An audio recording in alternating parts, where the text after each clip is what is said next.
Hi, I'm Eileen Daly-Boas. I'm here to talk about how to choose the right database for your research question. So the most important thing is to take a deep breath and think what you're going to look for before you start sort of going willy-nilly. So who's interested in researching your topic? Our topic is sleep habits and how they affect test scores of students. And so education researchers would be interested in this. Maybe psychologists, because they're thinking about mental health, and sleep we know is definitely part of mental health. Maybe medical researchers, how much your physical health makes a difference with your choices and examination. Maybe you're interested in both of those aspects, maybe neither. So what you want to do though is think about who might be studying and let that guide your database choice. So the other thing to think about is who might be collecting data on your topic. So the Department of Education or state departments of education, might they have collected any information on our topic? Are there surveys from places like Pew Research? Whenever you're thinking about sources that collect data, especially ones that you find outside of the library databases, just make sure that they're trustworthy, that you have some idea about how they're collecting their information, that perhaps they're not sponsored by a sleep aid or Red Bull or something like that. You really want to be careful about those sorts of choices. And you can always talk to your faculty member or librarian. When you're choosing a database, just choose the one that matches the discipline. So from our library homepage, there's a little button that says Research Guides and Tools. Just choose the one. In this case, we're going to choose the one for education. And then when we're there, I'm going to pick out 4 to show you really quickly. Actually, I'm just going to show you 3 really quickly: education, full text, psych info, and web of science. And this covers sort of the broad area. I'm going to bracket PubMed because I think that's a little bit more health research and we're thinking about exam and academic performance. So now we're going to go explore. And one thing to remember, you are playing and you're finding out what you get. So here we have research guides and tools, and we're going to choose our education database here, our education guide here, and that's it, and that's me that's talking. And presumably you've probably already tried our articles and book search. You've maybe leveled up on your search strategies, found some good terms. So let's go to education full text. And what I've done is I've shown you, in the interest of time, that I've tried to limit it to words that show up in the abstract. In this case, sleep, college students or university students or undergraduates, academic achievement or academic performance. And I'm just going to show you why I chose all those words. It's not that I like to type a lot. I started to type in academic, and look, I saw academic achievement pop up, and then I saw performance, and then I saw academic achievement or performance, and I just hit that. So I entered it that way.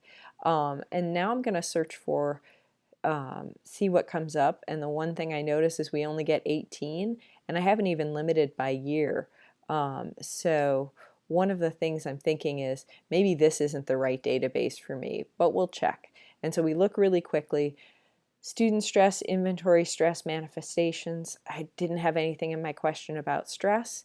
Health and healthcare issues. Nope. Keeping moving. Sleep difficulties and academic performance in Norwegian higher education students. Well, this is kind of close, but we have to ask ourselves, are the Norwegian students relevantly similar to us, to the people that you're looking at, if you're looking in your CAS class? So maybe, maybe not.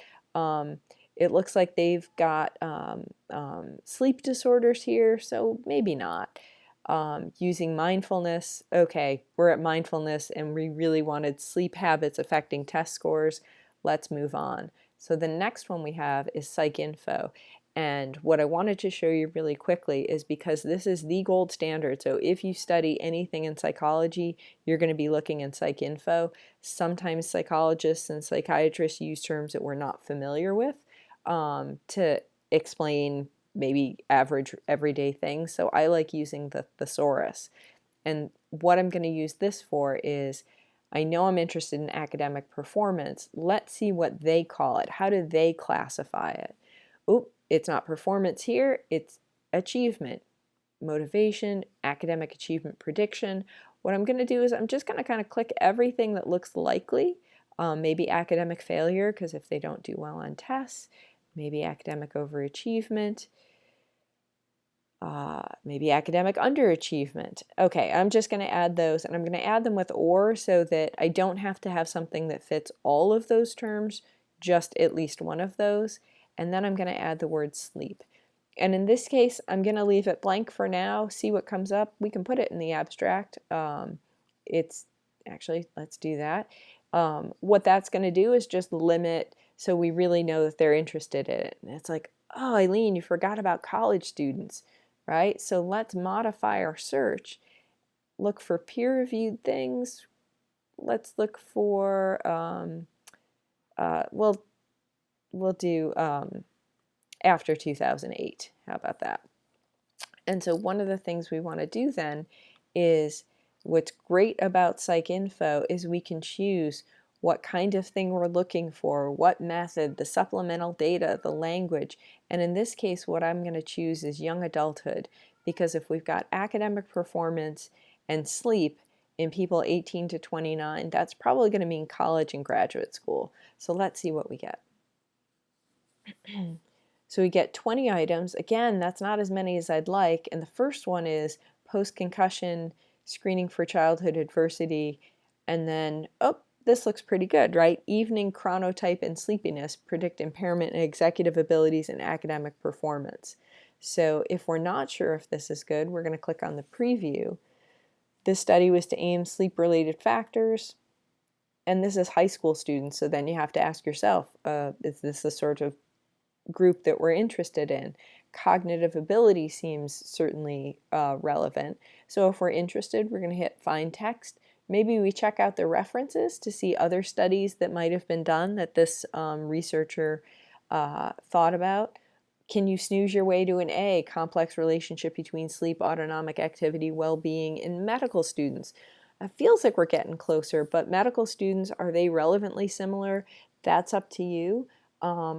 When I'm first searching, I always want to make sure that I don't say, oh, I have to go with this, right? Because this is the best there is. We've got another one. Let's try Web of Science, sleep, college, and exam in a topic. The last 5 years. Let's give it a shot.